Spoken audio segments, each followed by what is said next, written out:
Nerdy guy, and today we are reacting to the Denver Nuggets dominate the Clippers in Game 7.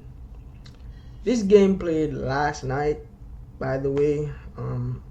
I've seen highlights of it, but I wanted to check out my boy Kenny for real to see his analytics, on the game itself, and analysis. Mess up words today. But let's check it out, man.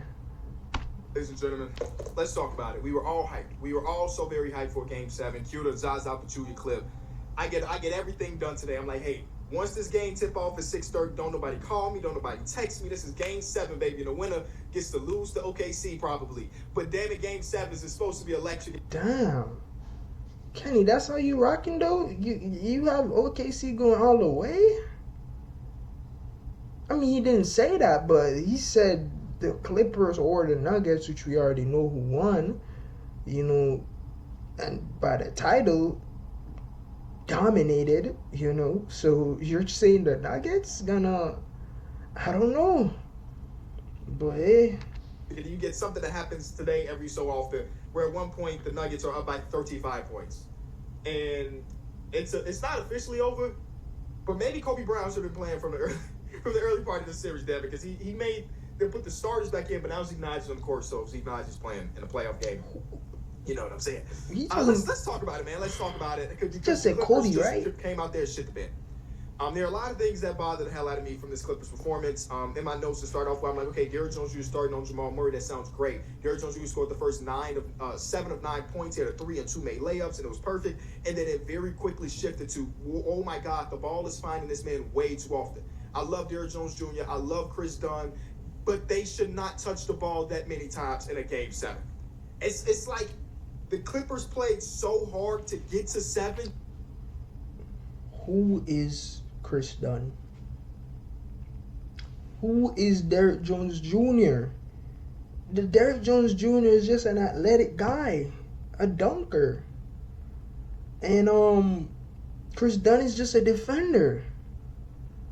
So already I'm seeing, he hasn't even gone into it completely, but I'm seeing like these guys think they're them.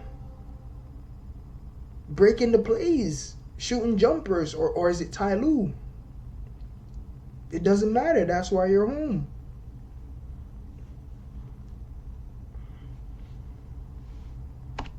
Just to say that's it.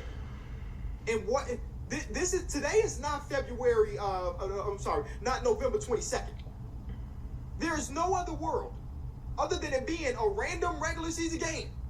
Let me look at this. Where Derrick Jones Jr. should have 10 shots. Crazy. And James Harden should have 8. No. Let me play this, skip the ad and say what I was about to say. Grow my business.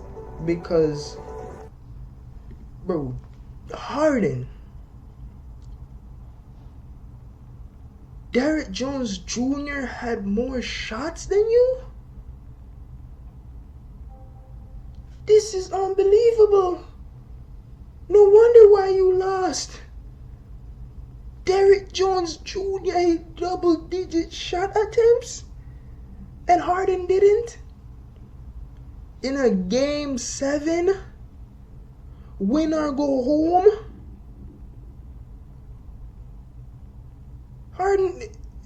Did Harden quit? I didn't watch the game.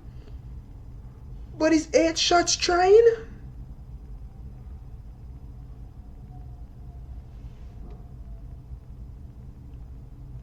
This is unbelievable. I'm lost for words. Derrick Jones Jr. shot 10 shots. And Harden shot 8. By what Kenny's saying.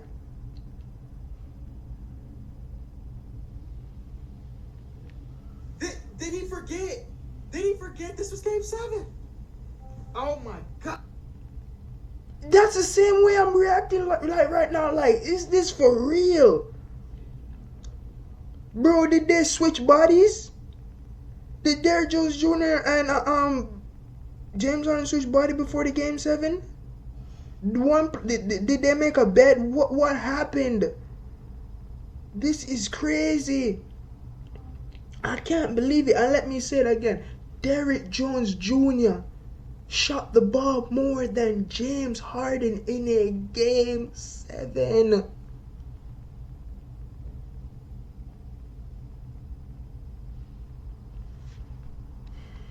God, bro, there's certain ways I cover this game that I like certain ways that people cover this game that I steer away from. That's just not my lane. That's not my vibe, but so on and so forth.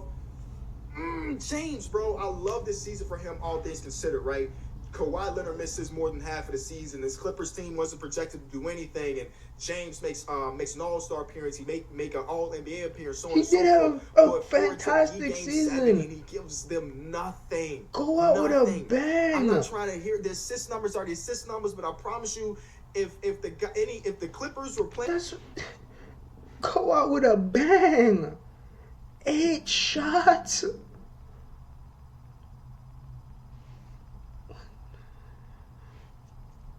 Eight shots in a game 7. I'm trying to figure out, did Harden quit? And if he didn't quit, is 8 shots trying?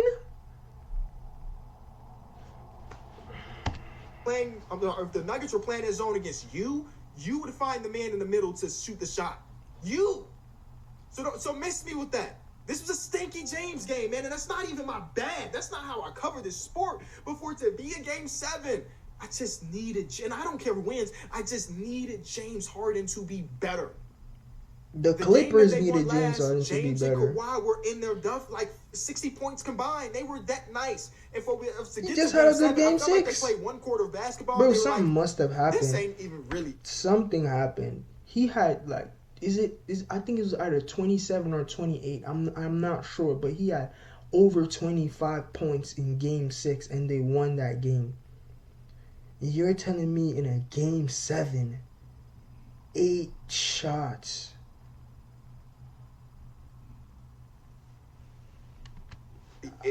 We're probably gonna lose. I don't know what else to say, bro. The last, Kawhi Leonard's been a decent amount of game 7, if I'm not mistaken. One of my most favorite memories of Kawhi Leonard is not just a shot. It's not just a shot against the 76ers. It was the fact that he said to himself, my worst shot is better than this random role player's best shot. So I'm going to take 39 shot attempts tonight. And we go win or lose by me. And we didn't get none of that. Actually, no, I take that back. Kawhi Leonard tried to take over to start the fourth quarter. He took the first 3 shots and it stood in the corner in the notes. I'm frustrated. And I didn't care who came out of this series. But this is supposed to be best player in the world versus two of the best of this generation. And it wasn't. It was Derrick Jones Jr. and Chris Dunn in the middle of a zone. I can't understand why so often in the playoffs we see a team throw a zone out and the opposing team just like, what do we do? How do we generate good looks? It has happened in so many series just this year alone. Where teams that are good offensively, the Clippers for the last month and a half were the best offensive team in this league. And then they saw a zone today and they were like, Chris Dunn, can you save us? Bogdanovich, can you save us? Norman Powell, can you save? It's crazy. I mean, Norman Powell was playing like an all-star. But Chris Dunn and Derrick Jones, I mean, come on, bro. Bro, fuck all that. Fuck Chris Dunn, fuck Derrick Jones Jr., fuck out what he's saying right now. The reason why the Clippers lost because James Harden took 8 shots. That's it. There's no other explanation. I don't care. He's talking, going through in-depth analysts talking about zones and the Nuggets playing a zone and the Clippers didn't know what to do and this and that. Really, but bro, crazy, man. Bro, if your second best player is taking 8 shots, how are you gonna win the game? 130 fans that got flew out by Steve Ballmer, I would be pissed because one of my favorite things about going to sport events is going home if I Producers, this plugin helps you finish your tracks way faster. Check this out. I'm gonna start with this loop that I made here. I feel like I want to go home. If I go to a Bulls game and they're down by 20 at half, guess what? I don't care that I spent $100 to get in. This shit sucks. I'm going home. They couldn't even do that. They got flown in. They can't just walk away. They had to sit through this ass whooping and pray that Kobe Brown had enough juice to make it interesting with 6 minutes left. I would have left. And you know what? One of the most insane things about it, before we flip on to the I would just go back to the greatness hotel. that is the Denver Nuggets, they guarded Jokic very well tonight. They guarded him so well tonight. And it didn't matter. I'd be frustrated if I was a Clippers fan. Super frustrated. They had a lot of people picked them in the series. I picked them too. I thought they would win in 6. And a lot of times, if I'm going so-and-so in 7, that means it's a coin flip. I don't know who the hell is going to win the series. Like, I'm just trying to respect both teams. And that's kind of what we got. It's an awful performance from them. Let's flip it on the side. Let's talk about the team that actually won, because this team gets to go against OKC in just 2 nights. So this should be fun. The 2 MVP candidates going against each other in the series. That should be super fun.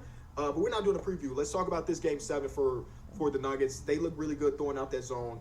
Brody had a really good performance off the bench. People are hitting my line or my tweets like, when did Brody become a great 3-point shooter? It's mostly in them corners. Them corners really be Brody's spot. I thought Christian Brown did an amazing job setting the tempo today.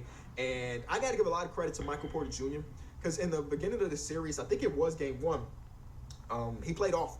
He got benched down the stretch, and I remember Nikola Jokic going to the podium and saying something like, "If you don't feel like playing now, or you can't get motivated to play now, then you shouldn't be playing this sport." And I'm like, "Damn, those are harsh words from your star player." And then since then, even though he did have a couple duds in there, don't get me wrong, Michael Porter Jr. has been pretty damn good, especially when you consider they said that at one point he couldn't even lift his arm over his head, and he had a couple big shots today. And that's gonna be hard. Nobody in the world that wants to the fight ball through. more when his team is up by 20 than Michael Porter Jr. He said, "I could just shoot with no consequences."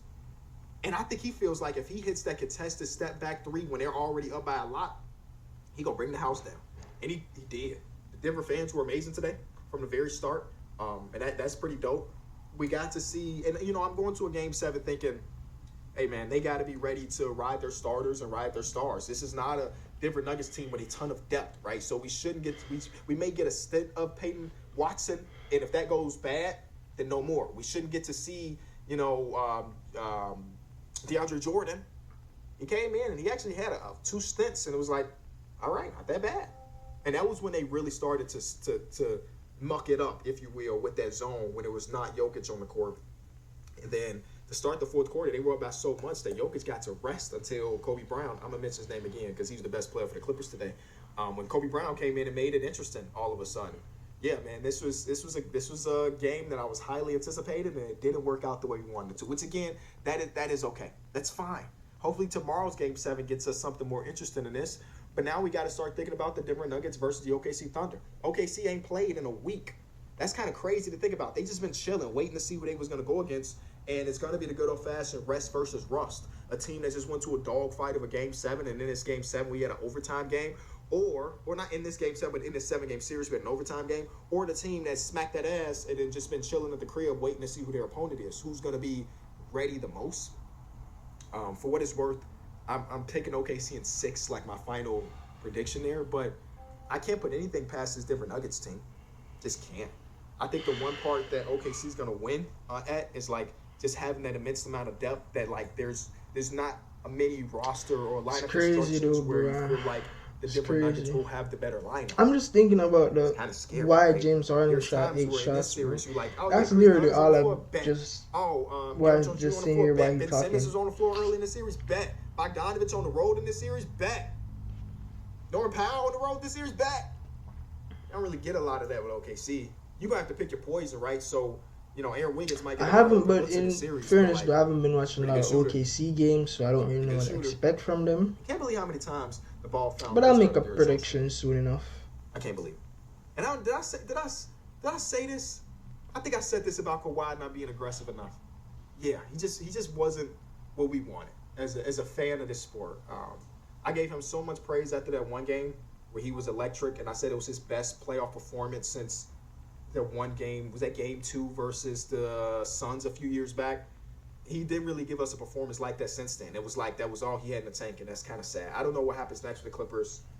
It's already an older star core of James and Kawhi. The bright side for the Clippers is you're in LA. That's the only bright side about. I mean, the warm weather, the beaches, the atmosphere, the LA atmosphere, environment itself, or Inglewood, I should say.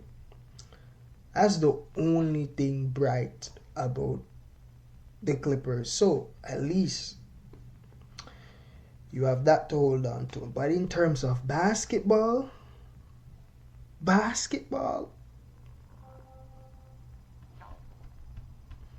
this team has to change. Players have to change. Everything has to change. Let's just watch a couple of seconds left, bro. Because Kawhi Leonard's healthy for a series for the first time in a very long time, and they couldn't take advantage of it. It's kind of sad when you think about it. Shout out to OKC and shout out to the Nuggets. I can't wait for that series, and we'll see what happens. crazy. I don't know what to say, man. But Denver versus OKC. Let's see who wins. Comment down below, guys, who you think's gonna win. I honestly, I want to say OKC, but I think Denver still has the experience. It's hard for me. I'm trying to think. I'm thinking this is going to 7. I'm thinking it's going to 7. I'm gonna give OKC the benefit of the doubt. I haven't watched them play, but they've been the best team in the NBA all year. Well, let me not say that. Until Cleveland kind of was going through their thing, but they have the best record in the NBA. They've been killing all year. I don't think this is gonna be a run over series. I'm gonna say OKC in 7. But with that said, as I said, Clippers fans, don't worry. You're still in LA. All is well still. You're not in Cleveland or Minnesota or Sacramento losing like this. It's your second best player, 8 shots. You're still in LA. All is well. The weather is still nice. Beaches are still there. A lot of stuff out there to do. So a lot to look forward to. But yeah, just take that basketball things out of your head. That's it for this video, guys. Peace.